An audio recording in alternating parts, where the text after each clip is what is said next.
Welcome to the Learning Pines YouTube. We hope this video helps.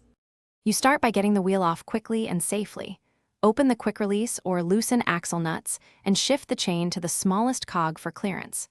Once done, open the valve and fully deflate the tube so the tire relaxes. Use 2 tire levers and slide one under the bead, then a second to walk the bead off the rim. This reduces pinch risk and reveals the tube. Make sure to keep the tire opposite the valve for easier reinstallation. Now remove the tube by pushing the valve stem through the rim hole and pulling the rest of the tube out. Note the valve type and stem length so replacement matches.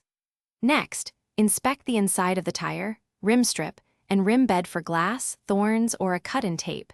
This is the common cause. To find small holes, inflate the tube about 1/3 and either listen closely or dunk sections in water to watch for bubbles. Mark the leak when found to avoid. Finish by pre-inflating the replacement or patch tube slightly. This gives it shape and prevents pinches.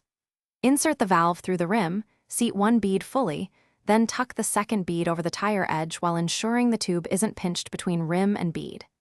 Inflate to the recommended PSI gradually, checking that the tire seats evenly and the bead sits in the rim well.